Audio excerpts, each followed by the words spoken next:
राधे राधे दोस्तों, कैसे हो आप सब। चलो आज एक और कहानी पढ़ते हैं जिसका नाम है साधु की पुत्री। गंगा नदी के किनारे एक साधु रहते थे। वे न केवल विद्वान थे बल्कि उनके पास जादुई शक्तियां भी थी। एक दिन वे ध्यान में मगन थे, तभी बाज की चोट से एक चूहिया छूटकर उनके हाथों में आ गिरी।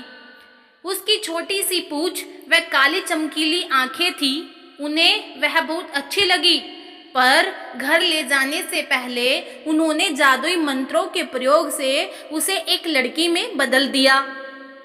वे उस लड़की को घर ले जाकर पत्नी से बोले, तुम हमेशा से संतान चाहती थी ना, तो लो, आज से यही हमारी पुत्री है। इसे पूरी देखभाल व स्नेह से पालो। साधु की पत्नी भी अपनी पुत्री को देख प्रसन्न हो उठी। वह उसे राजकुमारी की तरह पालने लगी। साल बीतते गए, नन्ही लड़की एक सुंदर युवती बन गई। जब वह 18 वर्ष की हुई तो साधु व उसकी पत्नी उसके लिए वर तलाशने लगे। साधु ने कहा, मेरी बिटिया का विवाह ऐसे व्यक्ति से होना चाहिए जो सबसे बड़ा हो। मेरे हिसाब से सूर्य ठीक रहेगा। पत्नी ने भी हामी भरी। उन्होंने जादुई मंत्रों के प्रयोग से सूर्य को नीचे बुला लिया। उन्होंने उसे अपनी पुत्री से विवाह करने को कहा, पर पुत्री ने पहले ही ना कर दी। वह बोली, पिताजी, यह तो बहुत गर्म है, मैं उससे विवाह करूंगी जो इससे भी बेहतर हो। साधु निराश हो गए। उन्होंने सूर्य से कहा कि वे ही कोई वर सुझाए। सूर्य ने कहा, बादलों के देवता से बड़ा कौन होगा, उनमें तो मेरी किरणों को भी रोकने की शक्ति है। साधु ने बादलों को नीचे बुलाया, वह अपनी पुत्री से विवाह करने को कहा, पर इस बार फिर पुत्री ने मना कर दिया। वह बोली, ये तो कितना बदसूरत है, मैं इससे विवाह नहीं कर सकती। साधु ने बादल देवता से कहा कि वही कोई अच्छा वर सुझा दे। वे बोले, पवन देवता ठीक रहेंगे, वे तो मुझे भी अपने फूंक से उड़ा देते हैं। साधु ने पवन देवता को बुलाकर अपनी पुत्री से विवाह करने को कहा। पुत्री ने फिर इनकार कर दिया। वह बोली, मैं इससे शादी नहीं करूंगी, ये तो कहीं नहीं टिकते, हमेशा यहाँ वहाँ भागते रहते हैं। साधु ने पवन देव से पूछा, क्या मेरी पुत्री के लिए ऐसा कोई वर हो सकता है जो आपसे भी बेहतर हो। पवन देव ने कहा कि पर्वत देव मजबूत व ऊंचे हैं, वे मेरा भी रास्ता रोक देते हैं। साधु ने पर्वत देवता से कहा कि वह उसकी पुत्री से विवाह कर ले। पुत्री ने फिर से मना कर दिया। वह बोली, ये तो बहुत लंबे है, सख्त व कठोर है, मैं इनसे विवाह नहीं कर सकती, इनसे भी कोई बेहतर होना चाहिए। पर्वत देवता ने चूहे का नाम सुझाया। वे बोले, माना मैं काफी सख्त, मजबूत व ऊंचा हूँ, पर चूहे मुझ में भी आसानी से बिल बना सकते हैं। साधु ने चूहे को बुलाया। उसे देखते ही उसकी पुत्री खुशी से उछल पड़ी। हाँ पिताजी, यही तो है वह जिससे मैं शादी करना चाहती थी। साधु ने सोचा, इसे ही किस्मत कहते हैं।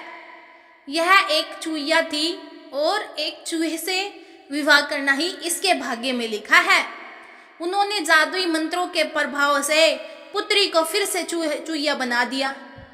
चूहा व चूहिया विवाह करके खुशी खुशी रहने लगे। इस कहानी से हमें यह सीख मिलती है कि कोई भी अपने मूल स्वभाव को नहीं बदल सकता। चलिए दोस्तों, इसके साथ एक और कहानी जिसका नाम है जादुई टोकरी की कहानी।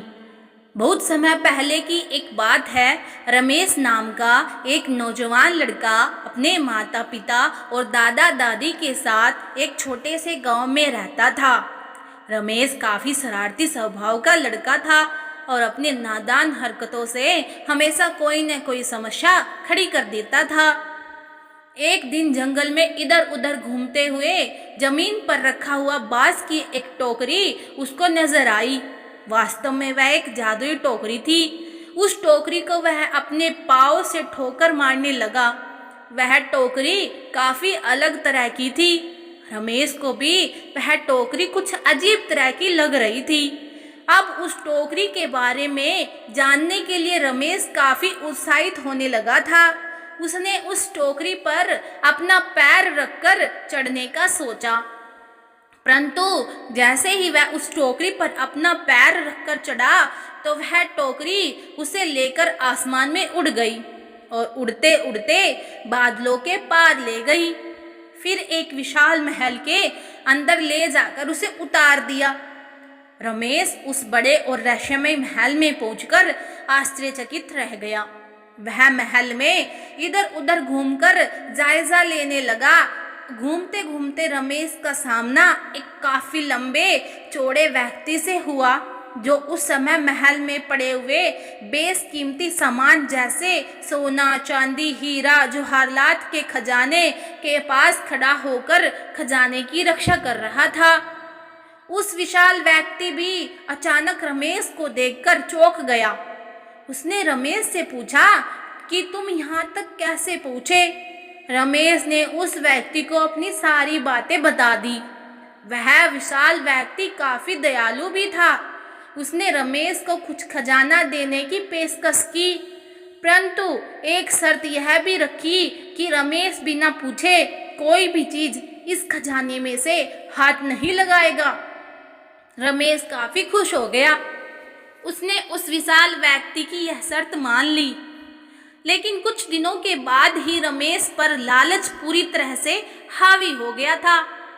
उसने बिना पूछे खजाने में से कुछ सोना और जवाहरात चुपचाप चुरा लिया था। कुछ दिनों बाद रखवाले को एहसास हो गया कि कुछ सामान गायब है। जब खजाने के रखवाले को रमेश की इस हरकत का पता चला तो वह काफी गुस्सा हो गया था। उसने रमेश को महल में खोजा। खोजबीन करने के दौरान वह जादुई टोकरी उस विशाल व्यक्ति के पैरों के नीचे दबकर टूट फूट गई। उस टोकरी के टूट जाने के कारण अब रमेश का अपने घर वापस जाना संभव नहीं हो सकेगा। उस टोकरी के टूट जाने के कारण रमेश धरती पर वापस कभी नहीं जा सकता था। जब रमेश को यह एहसास हुआ कि उसने काफी बड़ी गलती कर दी है, तो वह उस विशाल व्यक्ति के सामने अपने आप को दोषी ठहराते हुए उसे माफी मांगा और जो भी कीमती सामान उसने चुराए वह सभी खजाने के रखवाले को वापस कर दिया। उसने यह वादा भी किया कि अब वह कभी भी बिना पूछे सामान नहीं उठाएगा और चोरी कभी नहीं करेगा। उस घटना के बाद रमेश अब एक बदला हुआ इंसान बन गया था। अब वह अपनी ईमानदारी और सत्यनिष्ठा के साथ उस महल में रह रहा था और खजाने की देखभाल भी कर रहा था। रमेश ने यह सीखा कि लालच कभी नहीं करना चाहिए। लालच इंसान को कहीं का नहीं छोड़ता। रमेश के चाल चलन व बदले हुए स्वभाव को देखकर खजाने के रक्षक उस विशाल व्यक्ति को रमेश पर दया आ गई। उसने फिर से एक जादुई टोकरी बनाई जिस पर सवार होकर रमेश अपने गांव जा सकता था। एक दिन रमेश उस टोकरी पर सवार होकर फिर से अपने गांव की ओर उड़ गया। खजाने के रक्षक ने रमेश को कुछ खजाना भी दिया था। रमेश अपने गांव आकर उस खजाने में से कुछ हीरे जवाहरात अपने गांव वालों के बीच भी बांट दिए थे। इस कहानी से हमें यह सीखने को मिलता है कि ईमानदारी और सत्यनिष्ठा का साथ कभी नहीं छोड़ना चाहिए। लालच हमें क्षणिक रूप से सुख दे सकता है, परंतु अंततः यह हमें विनाश की ओर ले जा सकता है। धन्यवाद दोस्तों। अगर आपको हमारी यह वीडियो अच्छी लगी तो प्लीज़ कमेंट में ज़रूर बता देना।